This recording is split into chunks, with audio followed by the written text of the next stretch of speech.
What's up, guys? Welcome to this episode of the G Team podcast. The G Team is a group of young people dedicated to providing people with the knowledge to make the most of their life, sharing practical ways to maximize productivity, and offering support to those who need it to create a more fulfilled life. My name is Peter. And I'm Olu. And we're your hosts for this podcast. Thanks for tuning in, and I hope you enjoy listening. Welcome to another episode of the G Team podcast. I'm joined by Peter and Shruti. You know what, Shruti, a good friend of both of us. Do you want to just give a quick introduction to yourself? Of course, thank you. Hello, my name is Shruti and I'm a fourth year economics student and I'm very excited to be here with you guys. Oh, thank you. It's a pleasure. It's a pleasure, as always. So today, we're going to be talking a little bit about bucket lists. We're going to be talking about, goals in general, goals at large. The key question today is that what's the number one thing on your bucket list? So, Shruti, we had a little think about this. Like, what would you say is up there? What are the big goals? Okay, as a whole, I think my number one would be to be on 100K by 30. But not just for having money, but there's like a bit of a background story to it. I'll explain a bit later on. I would love to run a marathon someday. Mm-hmm. I don't know, in the next year or two. Maybe write a short book at some point in my life, but I still have to figure out what it would be about. So maybe not for another 5-10 years. I think those three are the main long-term goals. That is very interesting that you should say that. I was doing a little bit of research myself. So this is based out of the Americans. All the Americans they have a bucket list. So we've got 41%. These are the categories of the bucket list that the most people have on their bucket list, right? 41%, it's something to do with health or losing weight. Then 35% traveling to an exotic location. About 29% is wealth, something related to wealth. So obviously you mentioned the 100K goal. And then you got natural wonder, owning your own home and changing someone's life for the better. The thing with the bucket list is it seems as though everyone has certain key elements and they're pretty much common throughout. But then it changes based on how old you get as well. So you notice the priorities change. For example, in the age group, the boomers, there's not a lot of them whose goal is to own a house because they already have. And the thing with the bucket list and just goals in general, it's important to sort of change and they evolve as you grow. I feel like for me anyway, the stuff that I wanted to achieve when I was a kid, a little bit different to how it is right now. But maybe a little unrealistic. Exactly. Be an astronaut and a firefighter. Things have changed. Priorities have changed. They've shifted.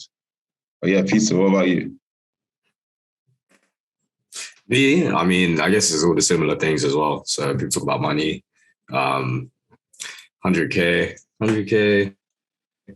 By 30 would be cool, but I don't know. I think about being a millionaire sometimes. And in terms of less big things, well, it's a big thing, but this is kind of random, but I want to open up a restaurant.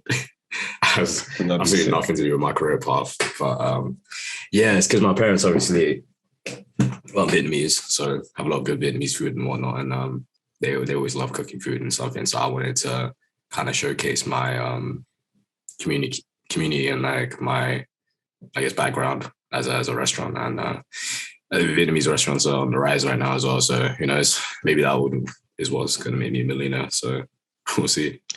I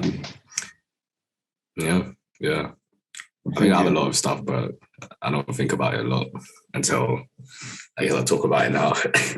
Yeah, you don't want to put too much pressure on it as well. And in terms of the wealth one, a millionaire, I feel like it's a common goal, especially amongst our generation. Everyone's just millionaire.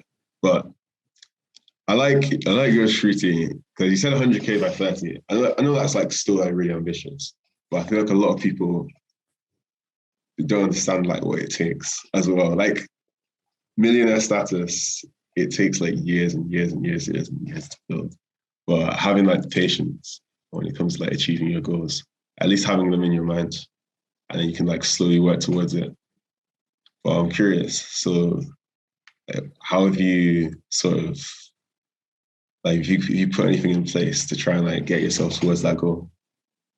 Yeah, so for me, I feel like our generation is obviously very about starting your own business and doing all that. And I think I just don't really have that creative mindset right now to do that sort of thing. So in my eyes, my best way of getting to financial freedom is through my career.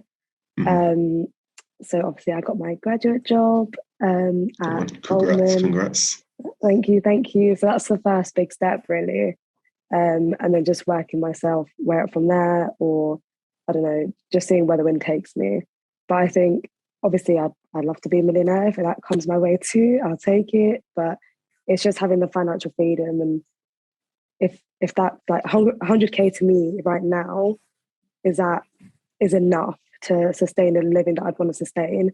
And obviously by 30, it's probably not going to be enough in London at least. But yeah, I think grad job is the way to go first for me. And then we'll just see if I get any more creative and I can start a business, then great. But I just have to be realistic. It's just not me right now. Yeah, it's a tough one. It's a long road, isn't it? And exactly, yeah. So this 100K, are you saying this is in cash or is it like net worth? No, salary wise, just minimum 100K. Salary wise, okay. Yeah. That makes more sense. So just minimum by then, not to make 100K by then, 100K annually. Yeah. I think you'll do that very soon. Let's hope, Peter. Speaking to existence. We should reduce that goal down a bit, like maybe by 25, 20, who knows, 24. We'll recap this in like 3 years, 4 years, and I'll give you an update. We'll be there. Yeah, like it's interesting thing. Business. Tough. Like how I'm thinking as well, you're talking about being creative. And it's just like the idea of owning a business, obviously, Peter, you've mentioned as well. That you might want to open a restaurant, like that might be how you make your million. But literally having that creative idea and like actually implementing it, two completely different things. I always thought, I don't know how people find the inspiration. Like, they're just like, they find a problem in the world, so it's like, yes, I've got the tools to solve this, and then like actually, being able to materialize the idea into a proper business. Like I agree. I think if you gave me a plan and you gave me the steps, I could follow it. I could do the implementation part. I cannot do the coming up with the idea. Just like, maybe that's because I've not come across a problem that I felt a big need to solve or develop. But obviously our generation is just so smart and just got so much going for themselves. And sometimes I think like I need to be doing something like that, but yeah. I mean, what you think about that in terms of there's so much, I wouldn't say there's so much pressure, but it's kind of pressure that we put on ourselves as well to achieve so much, just because I guess in the day and age that we live in, we have so much information, right? That if we don't achieve, I guess, greatness, it's kind of a letdown in a way. But I guess like, does that get to you guys in a way where you're thinking, what should I be doing more? Because I know it gets to me sometimes. I'm like, by now I should be famous. I should be rich. Because there's like 16-year-olds, 18-year-olds who are already there with like their 12 mansions. Obviously, it's like the 1% of the people, but sometimes that's what I think about. Yeah. Definitely. It's like everyone, like you said, there's so much information. You can always see like the successful people. It's literally bombarded with people being successful and like the highlights, just like through social media and stuff. But yes, I think it's created this image that it's easy. Like everyone kind of believes it's like, oh, okay, you know what? Yeah, I'll do a little bit of work here and there and I'll get there. But it's so much more difficult than that. one, and then two, we're talking about like, top 1% here. Yeah. That clearly means that the majority of people are not going to necessarily reach that. So I think there's such a divide between like what people think like they're going to be able to achieve. Like if everyone thinks they're going to be in the top 1%, right, listen, I'm no professor of maths, but it's just not going to work out. I don't think that everybody can be in the top 1%.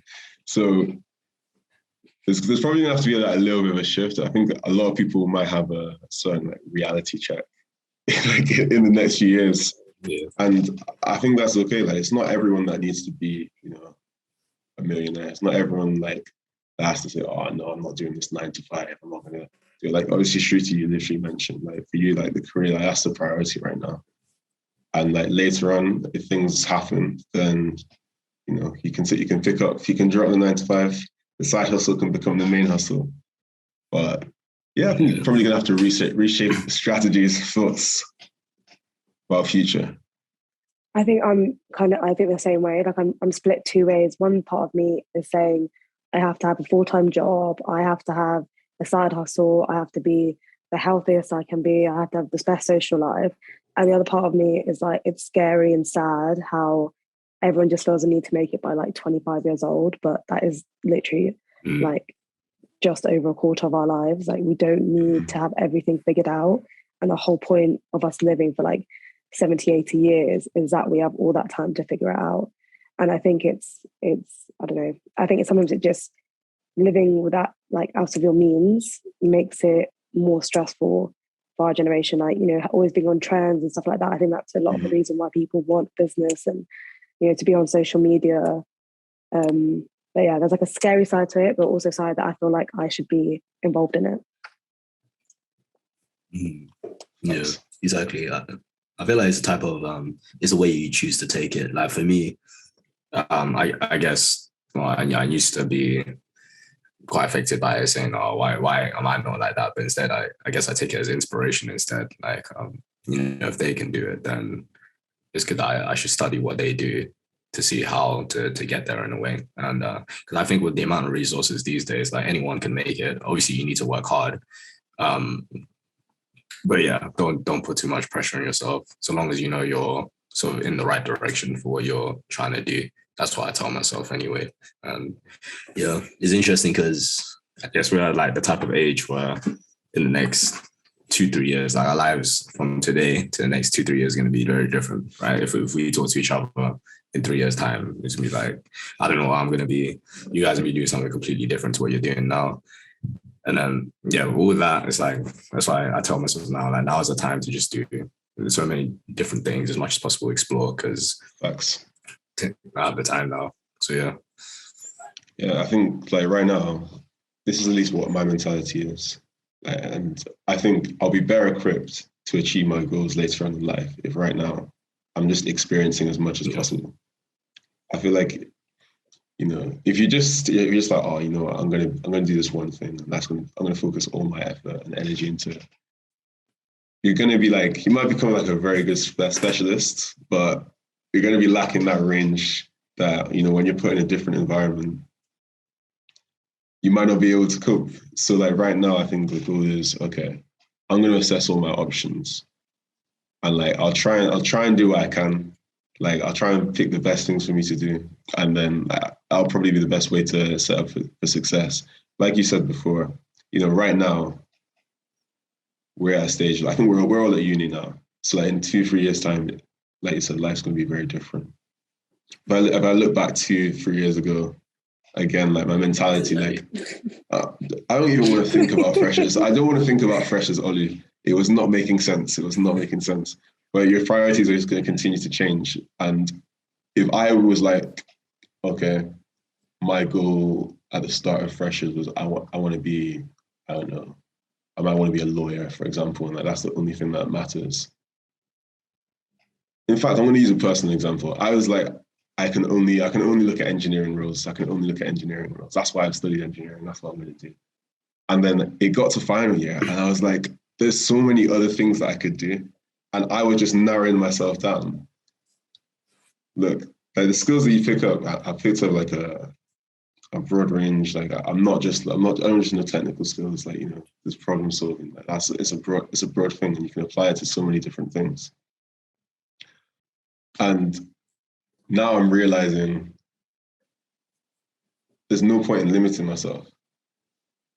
You might as well, like, you know, try new things, do things that, you know, you might not feel like you're necessarily fully qualified for, but like later on down the line, that's going to benefit you, I think. Just trying new things, trying different things, going out of your comfort zone. Yeah, we can afford to take risks now rather than later. Like now is the time that if we fall back a little bit, there are still people to help us, or it's very easy to get back up onto our feet rather than when we have actual responsibilities. Scary responsibilities. Yeah. It's around the corner. It's scary, around the corner. It is, but you just got to take the plunge at one point. And yeah, it's like just like as you said as well. Like now's the time to do as much as possible. And yeah, even so, I guess when you're 18 and you choose your major degree, you think, oh, you know, this is the only thing I'm going to do. But then even for me, like in lockdown, that's when I was like, oh, yeah, there's a lot of stuff that I can do. And then all these YouTube videos just came up about all these different career paths and stuff. And then that's how I taught myself loads of different things, especially because I was working remotely. Yeah, but it's such a weird thing to think about, because in not even 2 years, like less than 12 months, we're all gonna. Well, I don't know about you, Ollie, but obviously, me and Shruti are gonna be graduating. You've already graduated once, so yeah, it's gonna be weird, but. But yeah, it's gonna be nice. Huh?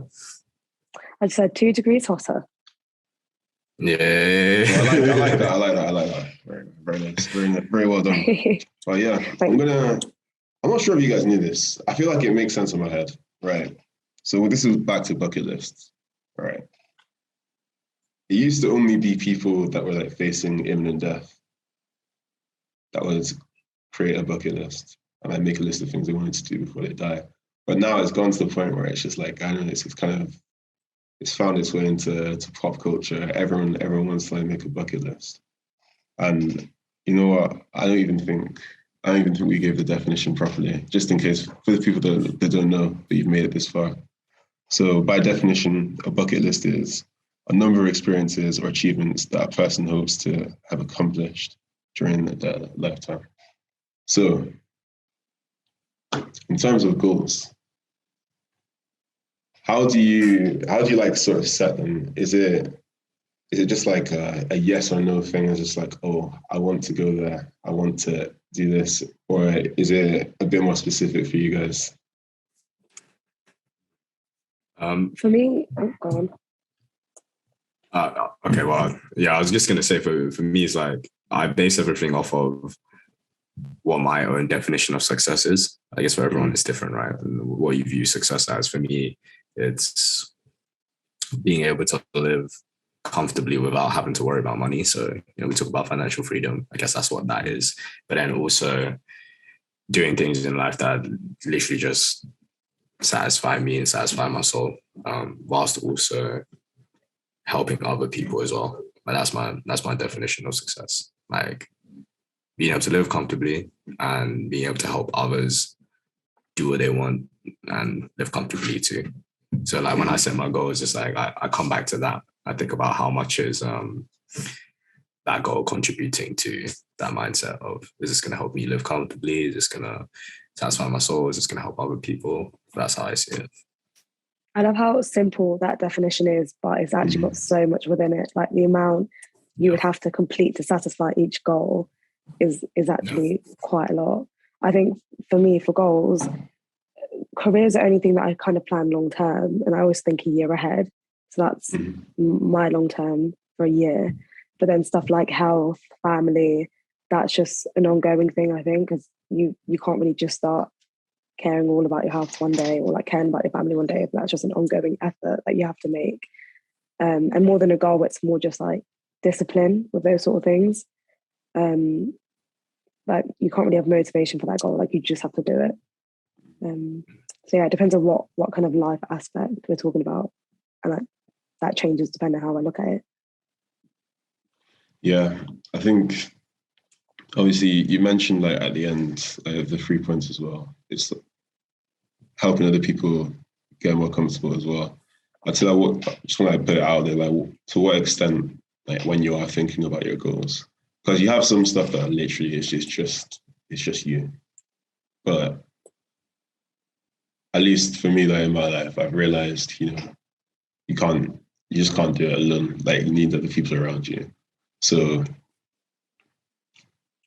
would you say like collaboration plays like quite a key role, like not just in the goals that you're setting in terms of like what you want to do, but like I guess the implementation, like the execution of those goals?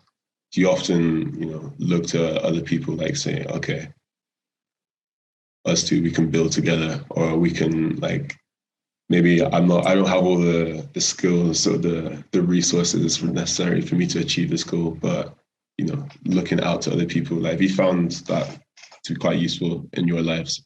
And is that part of your plans as well? For me, I think every friendship or partnership or relationship is selfish in a way, because that's what brings you happiness, and that's how you like everyone has a purpose for each other.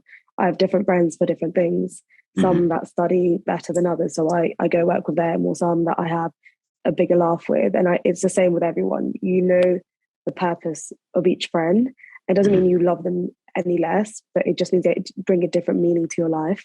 So I definitely think you need the right people and the right balance of people to get to where you want to be. And it is selfish, but everyone's also doing the same thing. So in a way, it's still kind of a community thing. But yeah, it's definitely not a lonesome thing. I think it works better when you have people that have the same mindset as you. Pizza.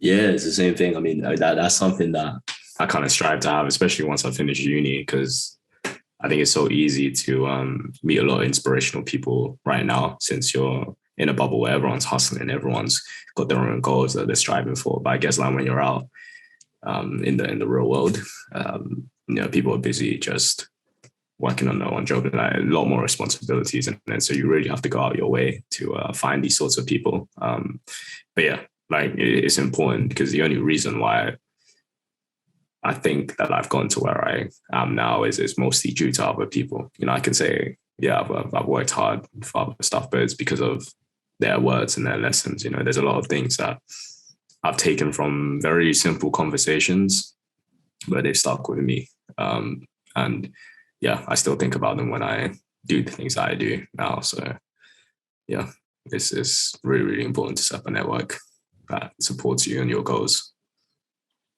Yeah. And like, I don't know if you guys can relate, but when I was younger, if you ask the question like, who inspires you? I'd usually like maybe a football player, like a celebrity, someone like, famous would come to mind. But as I've gotten a bit older, and like particularly for uni, I'd say like second years when it really started, it was like I'd look at my group of friends, and like they're the people that are literally inspiring me. Like someone would like be, maybe it's like their self-discipline. Like this guy is just dedicated. Like if he wants to achieve something, he'll just go and do it. And I'm like, wow, that's like a really good quality. Like, I'll take that on board. I feel like, yeah, like when it comes to collaboration and inspiration, I'm starting to like look more at the people who are already around me, rather than, someone who's just like so external, like so far out, that I can't really learn from them, one. And two, I'm not really even sure what they're really like. It's just like I don't know, it's like I'm imagining a version of them, and like that's what's inspiring. But yeah, now I think it's just great that you can, you're building a network, like you said, Shruti. You've got different friends that you go to for different things, and like you learn from each other. It's just that's a wonderful thing. Like friendship, just having people that you can like depend on, people that you can support, and like to go through and achieve your goals and grow together. And as you grow up and you go through, like harder stuff, and I don't know, you just obviously go through a lot of stuff that you need your friends to support you with. You just kind of realize who knows how to handle stuff in the best way. You don't just want that emotional support. You need the logical support and the professional support. And you just realize that who was the best at handling this type of situation. And I think that makes such a big difference. Yeah, exactly. Nothing is impossible with the power of friendship. So that's what the Disney films talk about in it. So yeah. The opposite of born alone, die alone. Yeah, exactly. I've never been a fan of that. I've never been a fan. Literally, no one was born alone. Like, your mum was right there. Hustle culture is like that stuff. But yeah, people are there for you, and even so, that's why I guess it's one of my biggest goals as well, is to obviously help myself first, but I want to see all my friends winning or help them as much as possible to win, because I owe it to them. Because they're the only reason why I'm where I am now, or at least that's the mindset that I have. And so if there's anything that I can do, if I can help myself to help them, that would be amazing. Yeah. Nice. But yeah, I just want to say it's been real. Not virtually. All I want, virtually real. all I want is good vibes for everyone and my people. That's I guess that's my ultimate goal. Right, good energy only. Good energy, comfort, blessings, success, more life, everything. Wow. Amen. But yeah, more money. I think we're gonna leave it there. But it's been wonderful having you on, Shruti. Thanks for the insight. Thank you very much for having me. It's been good. No worries. But yeah, anyway, peace. We'll catch you next time. Thanks for listening. Wonderful. Thanks for listening to the G Team podcast. You can catch more episodes on YouTube, Spotify, Apple Podcasts, and more, where we try to build our lives one step at a time.